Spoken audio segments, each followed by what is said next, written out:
देख रहे हैं सबकीहिंदी.com। एक नजर अब तक की सुर्खियों पर। लंबे समय से जारी इंतजार के बाद कल रविवार को छत्तीसगढ़ को उसका नया मुख्यमंत्री मिल गया है। बीजेपी के पर्यवेक्षकों के साथ हुई विधायक दल की बैठक में विष्णुदेव साय के नाम पर सहमति जताई गई और उनके नाम पर सर्वसम्मति मिलने के बाद उन्हें राज्य का मुख्यमंत्री बनाया गया है। माना जा रहा है कि विष्णुदेव साय अब जल्द ही मुख्यमंत्री पद की शपथ ग्रहण करेंगे। इस बीच आज सोमवार को मध्य प्रदेश के मुख्यमंत्री के नाम की भी घोषणा हो सकती है। दरअसल आज यहाँ विधायक दल की बैठक होनी है। मध्य प्रदेश के लिए बीजेपी द्वारा नियुक्त किए गए पर्यवेक्षक आज विधायक दल के साथ बैठक करेंगे और इस बैठक में मुख्यमंत्री के नाम पर मुहर लगाए जाने की उम्मीद है। बता दें कि मध्य प्रदेश के लिए बीजेपी ने हरियाणा के मुख्यमंत्री मनोहर लाल खट्टर, के लक्ष्मण और आशा लाकड़ा को पर्यवेक्षक बनाया है। जम्मू कश्मीर से आर्टिकल 370 और 35A को निरस्त किए जाने को लेकर इसका विरोध करने वाली याचिकाओं पर सुप्रीम कोर्ट आज सोमवार 11 दिसंबर को फैसला सुनाएगा। बता दें कि पिछली सुनवाई के दौरान सीजेआई की अध्यक्षता वाली 5 सदस्यीय बेंच ने फैसला सुरक्षित रख लिया था और अब आज इस पर कोर्ट फैसला सुनाएगा। वहीं अदालत द्वारा फैसला सुनाए जाने से पहले विपक्ष का मानना है कि यह फैसला जम्मू कश्मीर की बजाय सिर्फ भाजपा के हक में हो सकता है। पीडीपी प्रमुख महबूबा मुफ्ती ने बताया कि उन्हें पता चला है कि शुक्रवार रात से उनके कार्यकर्ताओं की लिस्ट पुलिस थानों के जरिए ली जा रही है। उन्होंने कहा कि ऐसा लगता है कि ऐसा फैसला आने वाला है जो जम्मू कश्मीर की बजाय सिर्फ बीजेपी के हक में है, इसीलिए एहतियाती कदम उठाए जा रहे हैं। इसका मुझे अफसोस है। महबूबा मुफ्ती ने बताया कि कई कार्यकर्ताओं को पुलिस स्टेशनों से फोन भी आया और उन्हें थाने बुलाया गया है। तेलंगाना के नए उप मुख्यमंत्री बने मल्लू भट्टी विक्रमार्क ने रविवार को कहा कि कांग्रेस सरकार ने राज्य में सत्ता संभालने के 2 दिनों के अंदर 2 गारंटियों को पूरा किया और अगले 100 दिनों में कांग्रेस सरकार बाकी की 4 गारंटी पूरी करेगी। उप मुख्यमंत्री ने मीडिया से बातचीत के दौरान बताया कि सरकार का मुख्य एजेंडा धन पैदा करना और उसे लोगों के बीच वितरित करना है। उन्होंने कहा कि हमारी सरकार लोगों की भलाई और विकास के लिए काम करेगी।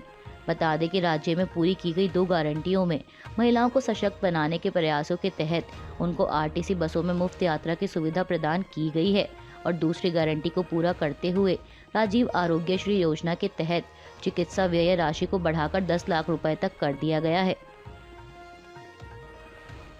विपक्षी गठबंधन इंडिया की अगली बैठक अब 19 दिसंबर को दिल्ली में होगी। इस बात की जानकारी कांग्रेस महासचिव जयराम रमेश द्वारा दी गई। उन्होंने एक्स पर लिखा कि इंडिया गठबंधन की पार्टियों के नेताओं की चौथी बैठक मंगलवार 19 दिसंबर को नई दिल्ली में दोपहर 3 बजे होगी।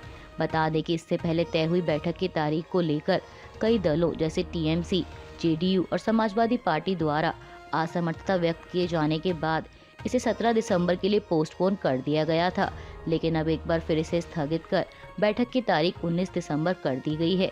हालांकि ऐसा करने के पीछे कोई कारण नहीं बताया गया। लोकसभा से निष्कासन के बाद टीएमसी सांसद महुआ मोइत्रा ने कल रविवार को एक वीडियो संदेश जारी किया है।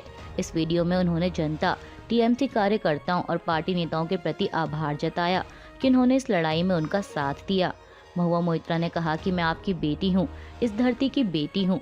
मैं तब तक आपके साथ रहूंगी जब तक आप चाहते हैं। हम इस लड़ाई को जीतेंगे और मैं मैदान छोड़कर नहीं भागूंगी और आपके साथ रहूंगी।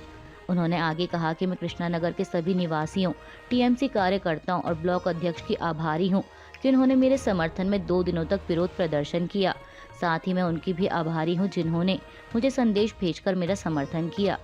आपको बता दें कि लोकसभा में पैसे लेकर सवाल पूछने के आरोप में महुआ मोइत्रा को शुक्रवार को संसद की सदस्यता से निष्कासित कर दिया गया है। दरअसल इस मामले को लेकर बीजेपी सांसद निशिकांत दुबे ने उनके खिलाफ स्पीकर को शिकायत की थी, जिसके बाद एथिक्स कमेटी ने मामले की जांच की और जांच पूरी होने के बाद कमेटी ने अपनी रिपोर्ट में टीएमसी सांसद को सदन से निष्कासित किए जाने की सिफारिश की थी। भारत और कनाडा में जारी तनाव के बीच हाल ही में एक रिपोर्ट सामने आई थी, जिसमें दावा किया गया कि भारत ने सिख प्रवासी संगठनों के खिलाफ कार्रवाई करने के लिए उत्तर अमेरिका में स्थित वाणिज्य दूतावासों को एक सीक्रेट मेमो भेजा था। हालांकि भारत ने इस रिपोर्ट को फर्जी बताते हुए इसका खंडन किया है। विदेश मंत्रालय के प्रवक्ता अरिंदम बागची ने कहा कि हम साफ करते हैं कि यह रिपोर्ट फर्जी है और पूरी तरह से मनगढ़ंत है।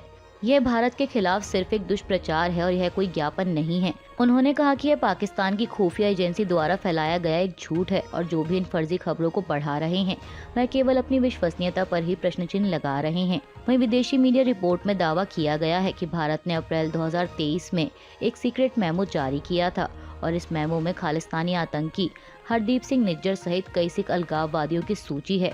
दावा है कि भारत ने निज्जर की हत्या से 2 महीने पहले ही यह मेमो भेजा था। बता दें कि निज्जर की हत्या जून महीने में हुई थी। कुछ अज्ञात हमलावरों ने कनाडा में एक गुरुद्वारे के सामने खुलेआम गोली मारकर उसकी हत्या कर दी थी। वहीं इस हत्या को लेकर कनाडाई पीएम जस्टिन ट्रूडो ने भारत पर आरोप लगाया था। उन्होंने अपने एक बयान में कहा था कि निज्जर की हत्या में भारतीय एजेंट शामिल हैं। हमास और इसराइल में 2 महीने से अधिक समय से जारी युद्ध का अंत निकट बताते हुए इजरायली प्रधानमंत्री ने कल रविवार को हमास से हथियार डालने को कहा। बेंजामिन नेतन्याहू ने एक बयान में कहा कि युद्ध अभी भी जारी है, लेकिन यह हमास के अंत की शुरुआत है। मैं हमास के लड़ाकों से कहता हूं कि यह खत्म हो गया है, अब आत्मसमर्पण करो। उन्होंने आगे कहा कि पिछले कुछ दिनों में दर्जनों हमास आतंकवादियों ने हमारी सेना के सामने आत्मसमर्पण किया है। हमास और इसराइल में लगातार जारी युद्ध के बीच अब तक 18,000 से अधिक लोगों की मौत हो चुकी है। इस बीच अमेरिका ने एक बार फिर फिलिस्तीनी लोगों के जीवन को लेकर चिंता व्यक्त की। अमेरिका का कहना है कि इसराइल को फिलिस्तीनी नागरिकों की सुरक्षा के लिए अधिक प्रयास करने होंगे। हालांकि 2 दिन पहले ही अमेरिका ने यूएन में युद्ध विराम के प्रस्ताव के खिलाफ वीटो कर दिया था। इस बीच अमेरिकी विदेश मंत्री एंटनी ब्लिंकन ने कल रविवार को कहा कि हमास और इसराइल के युद्ध के बीच सबसे बड़ा विषय नागरिकों की सुरक्षा है। उन्होंने कहा कि इसराइल को गजा के नागरिकों की सुरक्षा पर अधिक ध्यान देना होगा। उन्हें यह सुनिश्चित करना होगा कि जिन लोगों को असल में मानवीय सहायता की आवश्यकता है उन लोगों तक सहायता पहुंच सके। हमें यह सुनिश्चित करना आवश्यक है कि सभी सैन्य अभियान नागरिकों की सुरक्षा को मद्देनजर रखते हुए बनाए जाएं। उन्होंने कहा कि नागरिक सुरक्षा का इरादा तो इसराइल का भी है, लेकिन नतीजे नहीं आ रहे हैं। अमेरिकी राष्ट्रपति जो बाइडेन ने कल रविवार को यूक्रेनी राष्ट्रपति व्लादिमीर ज़ेलेंस्की को व्हाइट हाउस में बैठक के लिए आमंत्रित किया है। बता दें कि इससे पहले भी यूक्रेनी राष्ट्रपति सितंबर में भी अमेरिका के दौरे पर आए थे। मीडिया रिपोर्ट्स के मुताबिक इस बैठक को लेकर अमेरिकी राष्ट्रपति का कहना है कि रूस ने यूक्रेन के खिलाफ मिसाइल और ड्रोन हमले तेज कर दिए हैं, इसलिए अब बैठक अहम हो गई है। वहीं आमंत्रण के संबंध में व्हाइट हाउस द्वारा एक बयान जारी किया गया है और इस बयान के अनुसार यूक्रेन के लोगों के प्रति बाइडेन अमेरिका की अटल प्रतिबद्धता को दर्शा रहे हैं। इसके अलावा बैठक के दौरान दोनों नेता यूक्रेन की ऊर्जा जरूरतों पर भी चर्चा करेंगे। हिमाचल प्रदेश के मुख्यमंत्री सुखविंदर सिंह सुक्खू ने अपनी सरकार के 1 साल का कार्यकाल पूरा होने पर मीडिया से बातचीत के दौरान कहा कि उनके सत्ता संभालने से पहले ही राज्य में अर्थव्यवस्था की रेलगाड़ी पटरी से बाहर थी, लेकिन फिर भी 1 साल में वह इसका 20% हिस्सा पटरी पर लाने में कामयाब रहे हैं और 80% अगले 4 वर्षों के लिए लक्षित है। उन्होंने कहा कि कांग्रेस ने यह कहीं नहीं लिखा कि 1 साल में सभी 10 गारंटियां पूरी कर दी जाएंगी, लेकिन फिर भी 3 गारंटियां धरातल पर उतर चुकी हैं और बाकी 7 को वर्ष 2027 तक पूरा कर लिया जाएगा। मुख्यमंत्री ने आगे बताया कि कांग्रेस ने पुरानी पेंशन योजना देने की पहली गारंटी को पूरा कर लिया है और दिन रात प्रदेश को आगे बढ़ाने के लिए मेहनत कर रहे कर्मचारी इससे खुश हैं। उन्होंने कहा कि इसी तरह सरकार ने स्कूलों में इंग्लिश मीडियम से पढ़ाई करवाने की गारंटी भी लागू कर दी है, जो आगामी सत्र से शुरू है। इसके अलावा 680 करोड़ रुपए की स्टार्टअप योजना आरंभ करके तीसरी गारंटी भी लागू कर दी गई है, जिससे युवा अपने पैरों पर खड़े होंगे। सीएम सुक्खू ने बताया कि अन्य गारंटियों में से भी अधिकतर पर काम शुरू हो चुका है। असम के मुख्यमंत्री हेमंत बिस्वा शर्मा ने कल रविवार को राज्य के लोगों को आगाह करते हुए कहा कि वह अपनी जमीन किसी भी संदिग्ध विदेशी को ना बेचें। उन्होंने कल रविवार को गुवाहाटी में कार्यक्रम के दौरान यह बात कही। सीएम शर्मा ने कहा कि मेरा मानना है कि अगर हम असम वासी किसी भी संदिग्ध विदेशी को अपनी जमीन नहीं बेचने का संकल्प लेते हैं तो इससे हमारी जाति समुदाय की रक्षा होगी।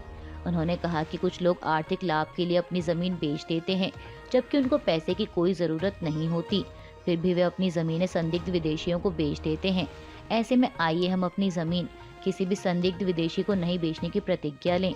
इसके साथ ही उन्होंने ये भी कहा कि सरकार माजूली, बारपेटा और बटाद्रवा जैसी जगहों पर बाहरी लोगों को जमीन की बिक्री पर रोक लगाने वाला कानून लाएगी। कांग्रेस सांसद धीरज साहू के ठिकानों पर पड़ी आईटी की रेड के बीच उनका एक पुराना ट्वीट काफी वायरल हो रहा है। पहले आपको बता दें कि धीरज साहू के ठिकानों पर इनकम टैक्स डिपार्टमेंट द्वारा की जा रही छापेमारी में अब तक 351 करोड़ का कैश बरामद किया जा चुका है और अभी भी नोटों की गिनती जारी है। इस बीच उनका एक पुराना ट्वीट सामने आया है जिसमें वह काले धन को लेकर बात कर रहे हैं।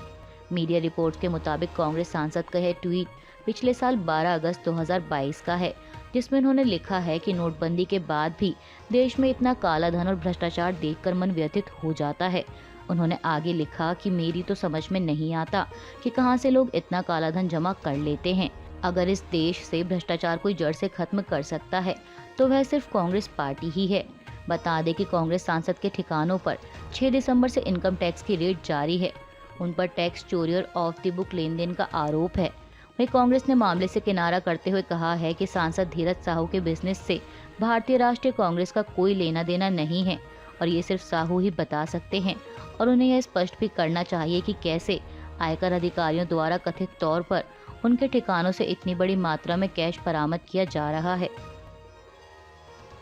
धीरज साहू के ठिकानों से मिल रहे कैश को लेकर बीजेपी लगातार कांग्रेस पर हमलावर है।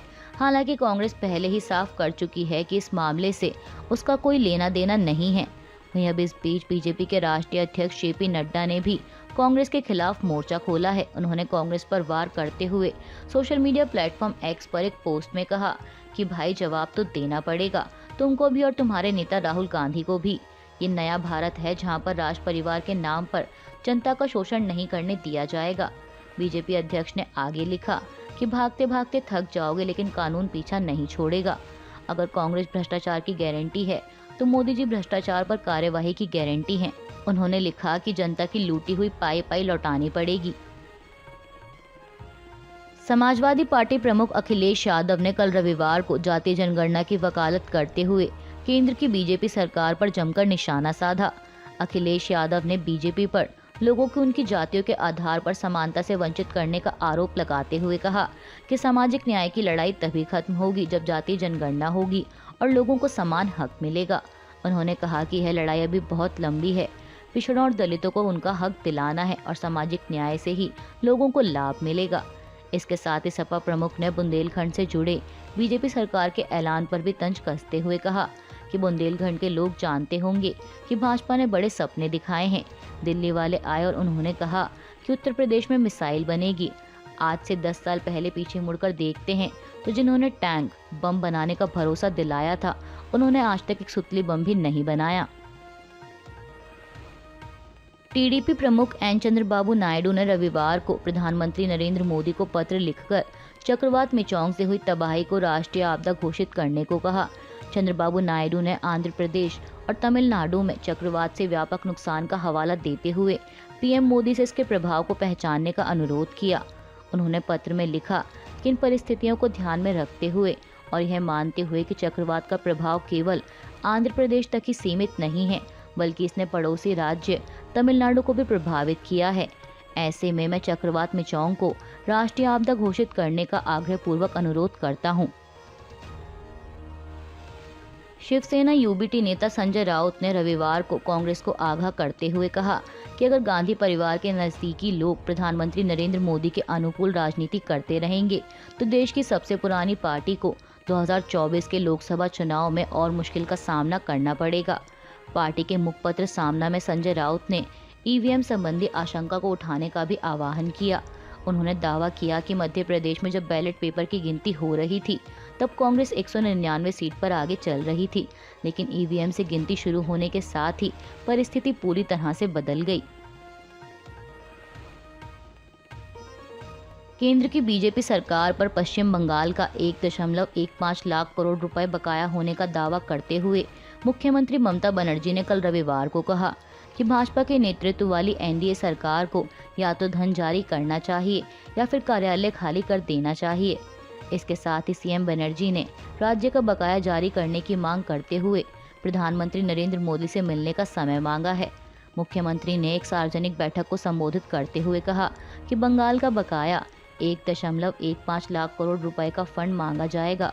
हम नारा लगाएंगे कि या तो गरीबों का पैसा दो या फिर कुर्सी छोड़ दो। बीजेपी की तेलंगाना इकाई के प्रमुख जी किशन रेड्डी ने अपने ऊपर लगे आरोपों की कड़ी निंदा की है। दरअसल सोशल मीडिया पर उन पर यह आरोप लग रहे हैं कि उन्होंने जनसेना पार्टी प्रमुख पवन कल्याण पर कोई अभद्र टिप्पणी की है। हालांकि इन आरोपों को झूठा करार देते हुए रेड्डी ने मीडिया से बातचीत के दौरान कहा कि रविवार की शाम से ही कुछ लोग सोशल मीडिया पर नकारात्मक प्रचार कर रहे हैं कि मैंने जनसेना प्रमुख पवन कल्याण पर अभद्र टिप्पणी की है। उन्होंने कहा कि मैं इस झूठे प्रचार की कड़ी निंदा करता हूं। रेड्डी ने कहा कि तेलंगाना में भाजपा और जनसेना पार्टी साथ में चुनाव लड़ी थी और दोनों पार्टियों द्वारा सावधानी पूर्वक विचार करने के बाद ही यह फैसला लिया गया था। इसके साथ ही तेलंगाना बीजेपी प्रमुख ने सोशल मीडिया पर जानबूझकर ऐसी अफवाहें फैलाने वालों के खिलाफ पुलिस में शिकायत दर्ज करने की भी घोषणा की।